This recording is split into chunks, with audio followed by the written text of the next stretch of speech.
morning. Good afternoon. Good evening. Welcome to being here, wherever you happen to be listening to this episode from.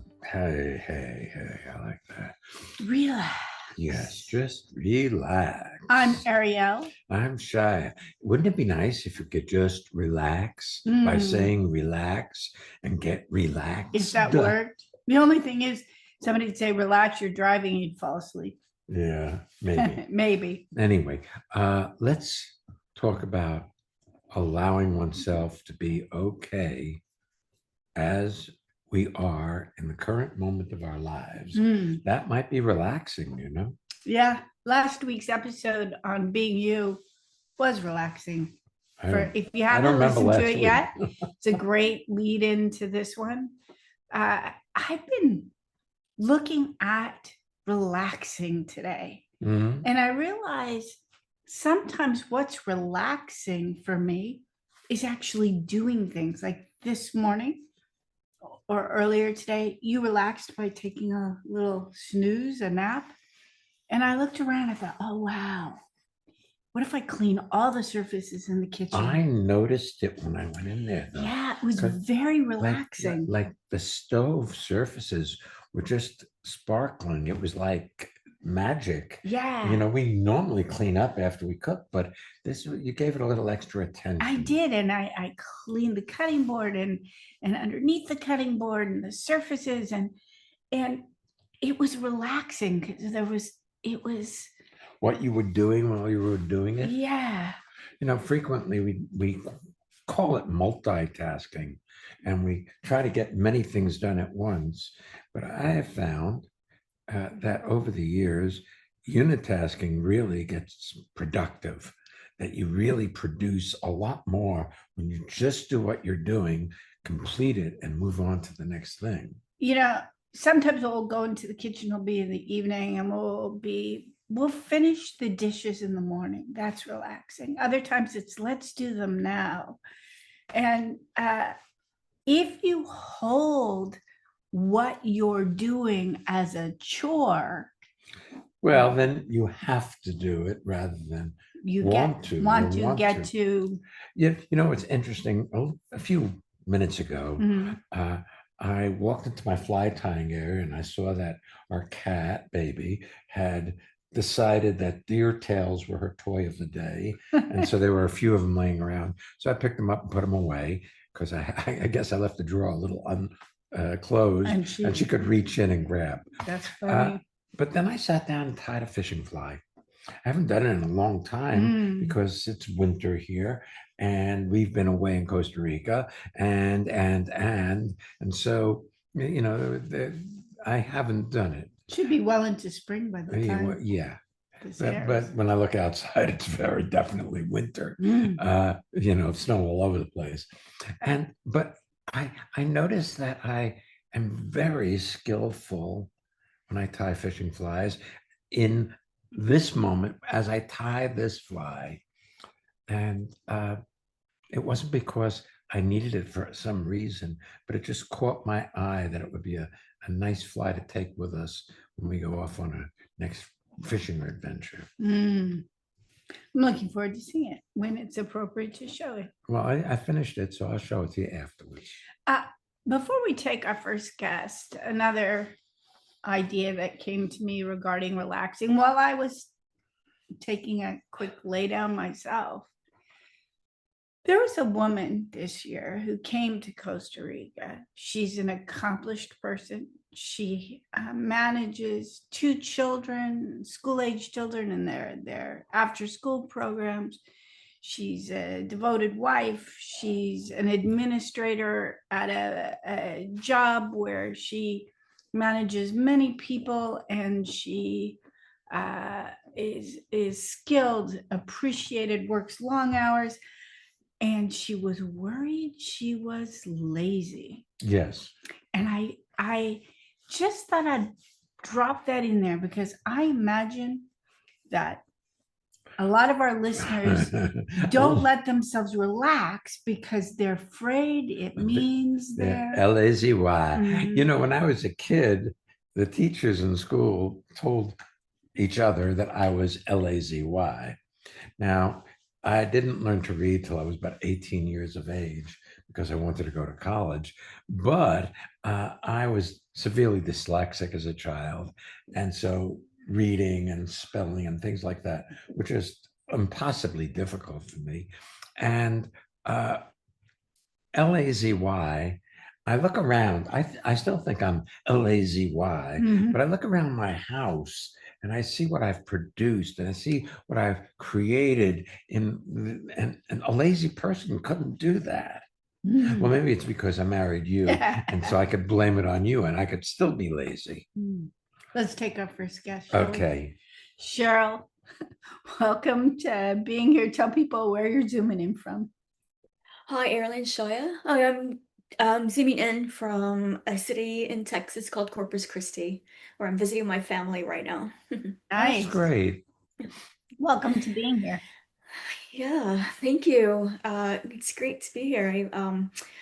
I can already feel myself relax into this call or this moment just by listening to what you were talking about earlier. But what I want to ask about or talk about is I find that when I go about job hunting or looking for a new job, I just get this sort of panic, or like I put a lot of pressure on myself, but I feel sometimes also that I just freeze, like I start applying for a job application and I feel overwhelmed rather than just as yeah. I see multiple layers to this, Cheryl. Mhm. One is, what if that freeze is saving you from, or overwhelm is saving you from having to take steps? Like it's not a problem, it's a solution to the whole thing. See, here's the thing. Change is upsetting. And the idea of change is upsetting. So when you even think about getting a new job, you're familiar with the job you've got, even Yes. though you say you don't like it or want it, or you're ready for something new, it's still known. But the idea of something unknown is frightening to your mind. I had some situations in our life show up that indicate there may be some change, in circumstances coming in the future.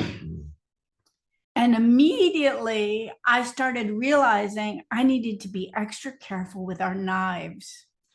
Shia keeps our knives super sharp. I love it. You can cut through a tomato and it just goes, ah.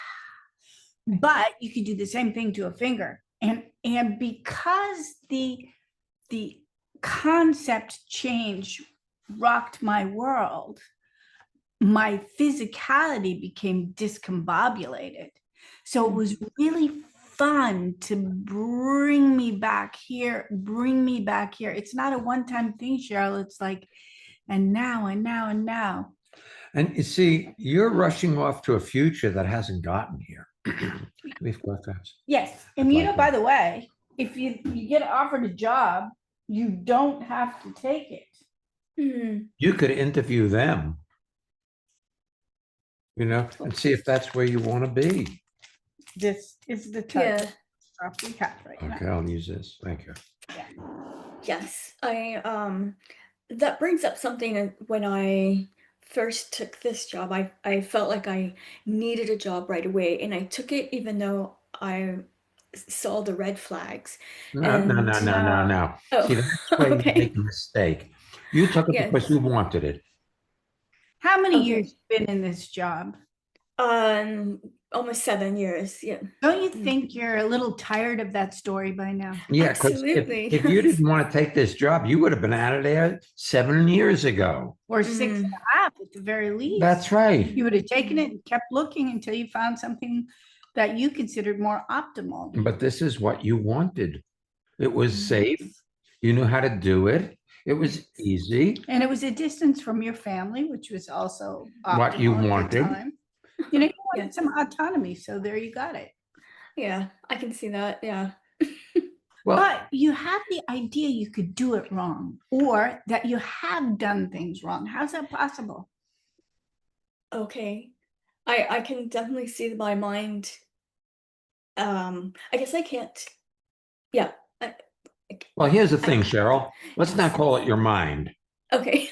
That's a way of avoiding looking that that's you. When uh, you believe what your mind, your voice in your head says, It then is it's you. you. It isn't, you can conceptualize it off to a mythological mind, but it isn't you. It's the conversation you listen to and believe to be true as though it's you speaking to you. Now we can call that your mind, but that's what you're doing. So you listen to that conversation and it runs your life. yes. Now, Yes. I get that. Yeah. if you say you want to change jobs, notice what you do and you'll know what you want. Hmm. Yes. Yeah. You'd like them to fire you, so you'd be out of there. So apparently you don't have to choose. Mm-hmm. I But can see that. Yeah. I've seen people who've been, quote, downsized. We were having a conversation about this recently in with a group of people.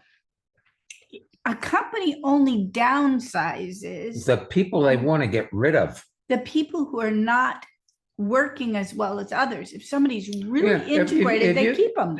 and I know somebody who has changed position in a job in a company when they were downsizing, but they kept this person on in a different position. Because Mm, they wanted to be there and the company wanted to have them. mm, See, if you the problem is this, my dear. This is it.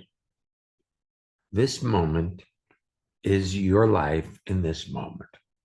That's a problem if you come from the idea that whatever you're doing isn't it.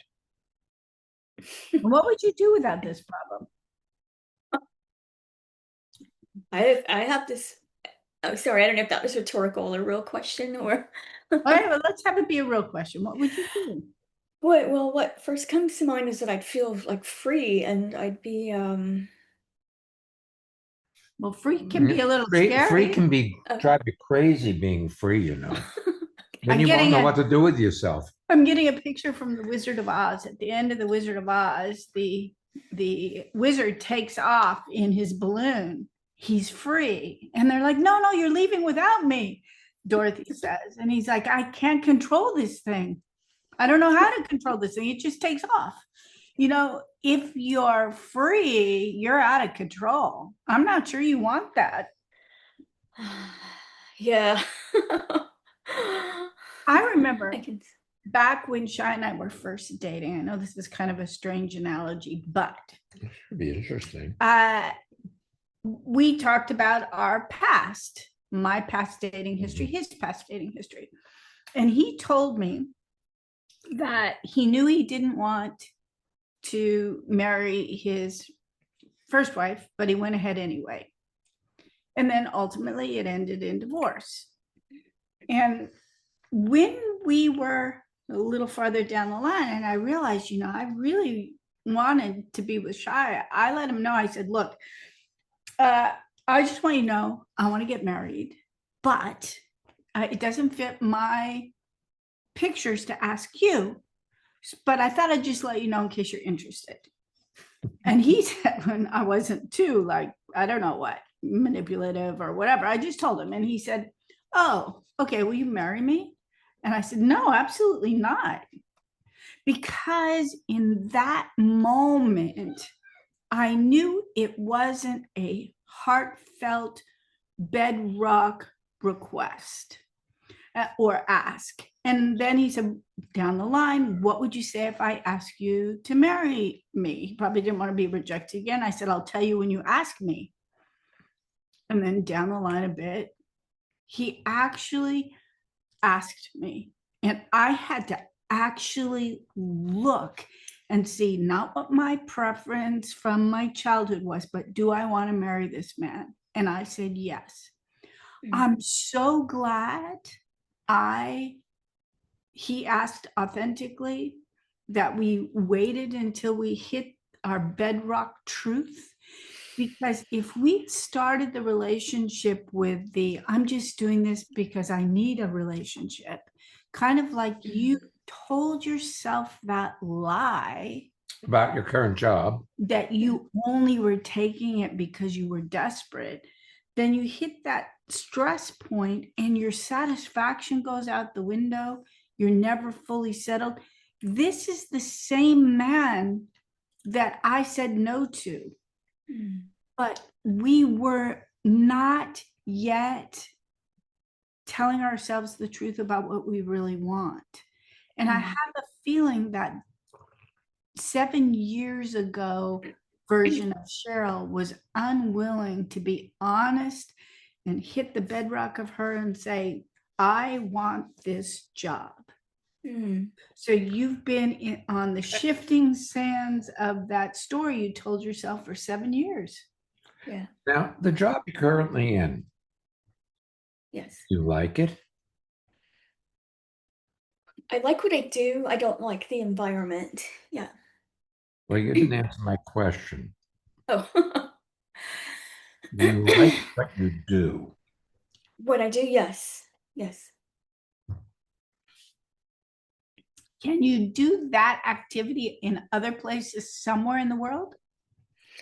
Yeah, it's I work in conferences and help put together the agenda. So yes, it happens everywhere, daily, different places, different industries. So yeah. You know, I imagine, because I recall you talking about some of the conferences you've put together with And some of the speakers that are you've world renowned with thousands of people.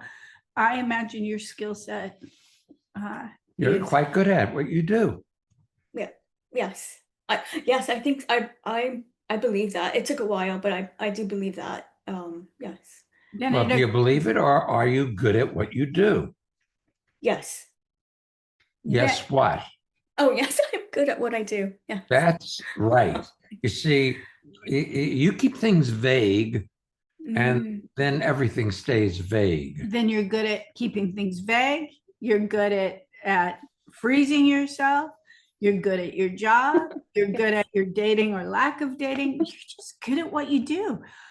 Get interested in what you're doing as opposed to what you're telling yourself, and you might just find it a whole relaxing experience. That's right. Your life might just be about relaxing into being a magnificent you. Yeah, that feels good. That's must resonate because I felt myself getting a little like heated or like and just some tingling. There's something in that. So I like that. I like just Good. relaxing into me. Yeah. You know, Hey, Cheryl, look, here's the thing. You can't do it wrong. You only think you can do it wrong. Look out there, see what you want, and go for it. you know the other thing, Cheryl, I think Or stay where you are. Stay where you are and go and for go it. for it. I think that sometimes you think you're alone. You're used to thinking you're alone, or Yes. you know, there are a number of people I know in the community, in our community, and you are a part of more than one community. So, but I can only speak about ours, of which you have many friends. I can think of, just off the top of my head, a half a dozen people who are really skilled at refining resumes. In fact, the producer of this show has a networking group that is top line in New York. I mean, there are people who would be more than willing to help you if you're actually willing to get going on this. And by the way, just as a reminder, if you get offered a job, you don't have to take it. Like I say, you can interview them and see if that's what you want to work. Yes, I like that. Thanks, guys. I mean, thank you both. There's another thing, dear. If you go about your job with a totality, rather than have the conversation, I don't want to be here, as you're doing your job, you might discover that the people around you really don't matter very much and your level of satisfaction might come way up if you stop complaining about what you can't do anything about anyway. Which includes when you say I don't like the environment, That's what I you mean. evoke an environment in order to produce that which you're trying to prove. I've seen it in, if I'm upset, I go into our local grocery store and the people are jerks. If I'm well in myself, I go in and everybody is kind and Sweet. gracious and sweet. It really, really emanates from me. Yeah, I like it. Yeah. Yeah. Great. Thank you. Jeff, nice You're meeting welcome. you today. Bye-bye. Thanks. Bye.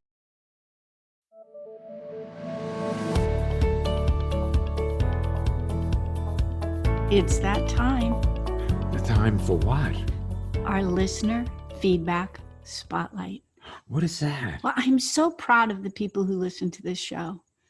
And now we get to hear from one or more of them about what's happening in their lives with transformation by listening to this podcast and what they've discovered about life, what they've discovered about their lives, that they are experiencing fun in their lives. And that they want to share it with you. Yeah. Hi, this is Susan, and I love everything that Ariel and Shya do. It just makes such a difference in my life. The seminars I attend, the Living Made Easy, Costa Rica. I just returned from Costa Rica and it was amazing. And I've gone year after year, and I find that I go with no set, like, quote, problems, but I come out and life is just grand and I love it. Do you want to have well-being with consistency? Connect with people all over the world from the comfort of your own home at Ariel and Shya's lively interactive Living Made Easy virtual seminars. Join any of their 2-hour online events or take a deep dive into the magic of being you at a virtual weekend seminar. Come on, let's connect. Find out more and register at transformationmadeeasy.com.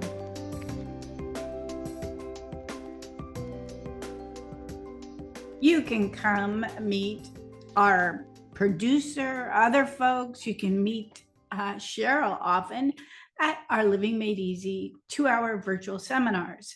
Our next one is Monday, April 13th, and then Saturday, April 18th.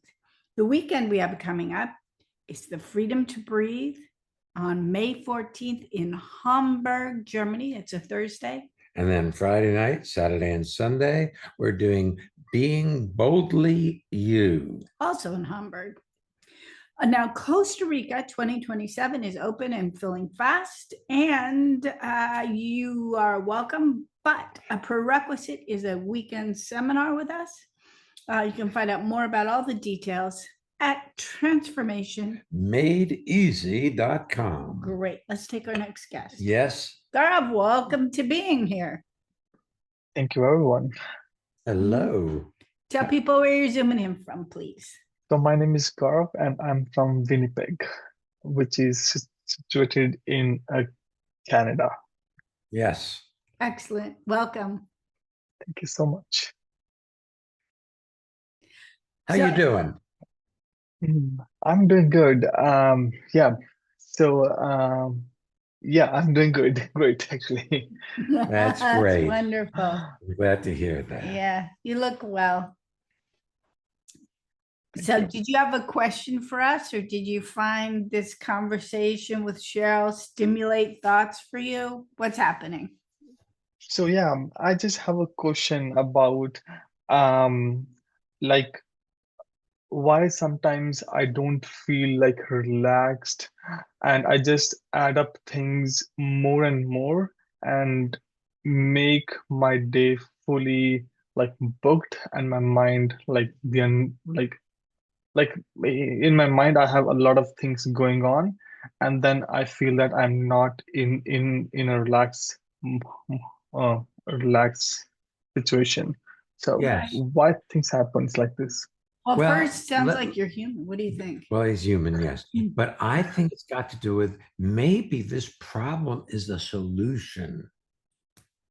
See, staying really busy. Well, look, I think most people who go to work is like, even though they complain they got to go to work or have to go to work, it's like work is like therapy.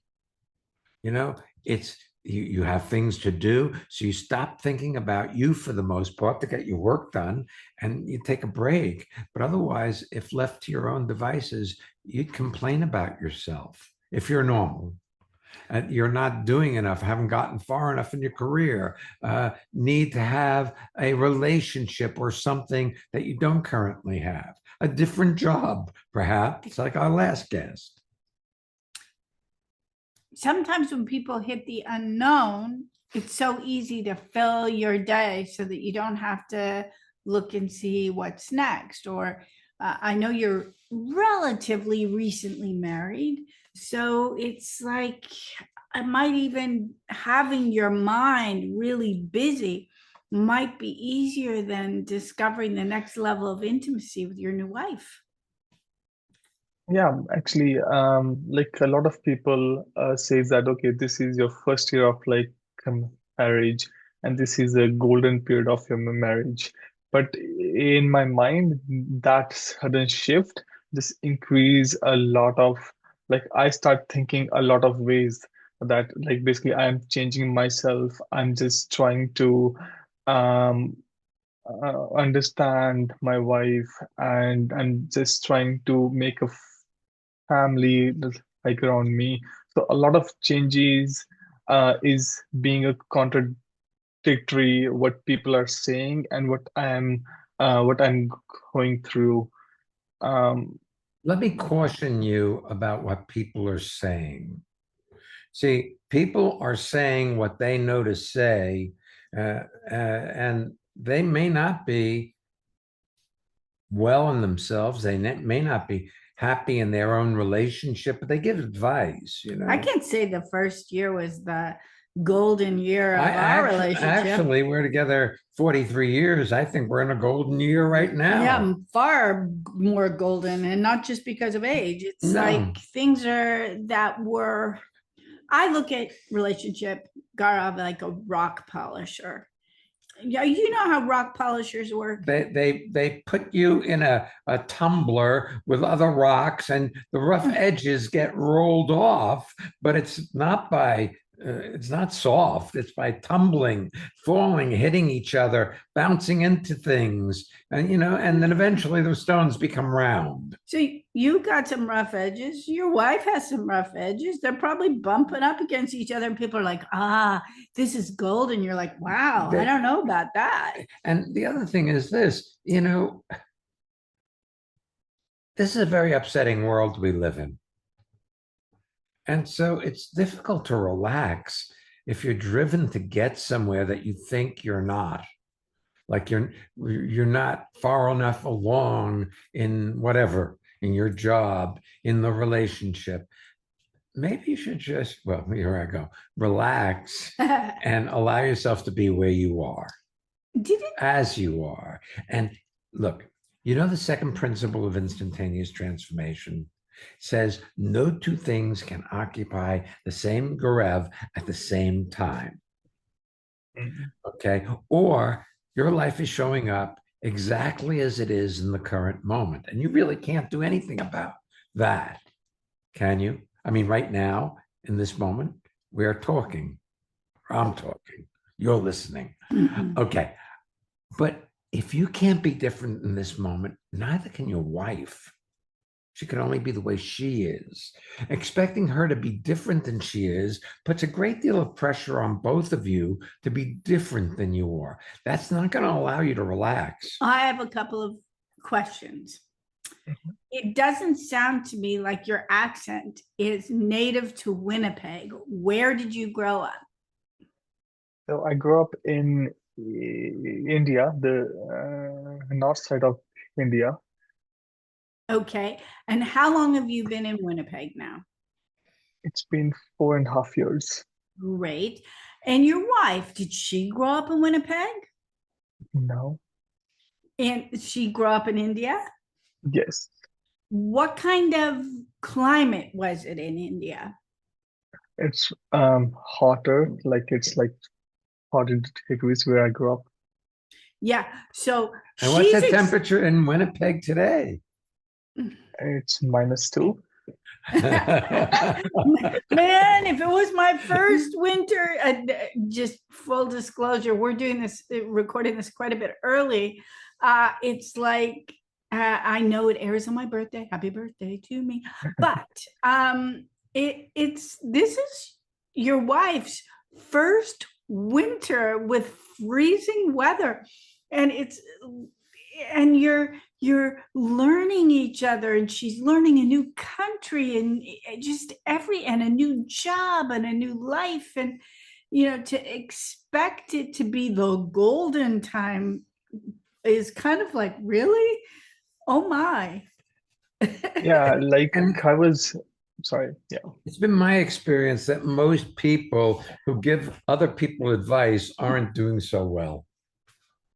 Yeah, that's what we are talking. I was dropping my wife off to her job, and we were talking in the morning that do we are doing like car we are doing something different, like because we feel like good, like our relationship feel super good, and we are happy, and like everything is really good. But when we talk with the people, and they just make us feel like, oh, you are just you're not doing good, and everything, which makes our relationship like, okay, so we have to do more to make it like more shiny things in the first year. So Well, let me ask you a question. These people that are telling you how to do it or telling you should be doing more of something, are they happy in their relationships? I don't think so. All right, well, that's the thing. You got to watch where you take advice from. You have a spontaneous little smile when you talk about the two of you talking together in the car and you're driving her to work. It just sounds so Sweet. sweet. Nobody knows what goes on between the two of you. It's like I'm excited for you, Gaurav. Thank you so Yeah, yeah, it's sweet. I find that the most tension comes when I judge how I am and also against standards of other people. And you can only be you. You have your life. And when I say only, I don't mean that like a diminutive. It's like you are magnificent. There's only one of you. In the whole universe, which is pretty amazing, you see. When I used to think I was like a nothing burger, I was determined that I was just okay at best, but damaged. Back in my early, I used to always say, uh, if you're, this was when I lived in New York City. I'm like, if you're a 1 in a million, there are at least 10 of you in New York. Mm-hmm. Like I was determined to not own up to being me. And guess what? That's wonderful that was me, because look, it led me here. Yeah, You can't do it wonderful. wrong. You can only be you. That's right. And hey, look, enjoy doing what you're doing, and you will discover how to relax. Disagree with what you're doing, and you will never relax. You'll always be in agita. Maybe that's your answer too, Gaurav. The days that are super busy that you've scheduled so tightly. If you go about it as if that's perfection, maybe you'll recognize, oh, I'm not going to do quite so much on a day, but that day itself will be very satisfying rather than that you did it wrong. That's true, actually. Like when I make my day plan, I f- and when I achieve that day plan, I feel really good, and I have a really good sleep. But yeah, those talks are from like a people who just put into my brain that you are not doing it, or you are making yourself busy, a lot busier, busier, busier. So yeah, it's all about the other talks. But if I listen to my brain, um, yes, I'm doing good. Hmm. Yes, Well, right. actually, I don't know if you listen to your brain, you're doing good. But if you use your eyes and look around, you're doing good. And you allow yourself To to drop appreciate, into your experience. yeah, to appreciate who you are, who's with you, who your wife is, who your employer is, that you've got friends. I mean, you're doing well, man. Hmm. You can relax. Hey, the other thing is this: life shows up exactly as it does, and you can't do anything about it. So you might as well enjoy it, relax, have some fun. Hmm. Great. Thank you so much. Thanks for You're being so with us. welcome. Hi to Thank your you. wife. Even though we haven't met her yet, I have a feeling she's a super sweet lady. Has to be if she's with you. Hmm. Yes, I will pass that. Okay, good. Thank you so much. Thank you. You can share this podcast. You can subscribe. And if you haven't subscribed to our newsletter, we invite you. You can find all our courses and all the different links to subscribe to the newsletter at Transformation Newsletter and this podcast at transformationmadeeasy.com.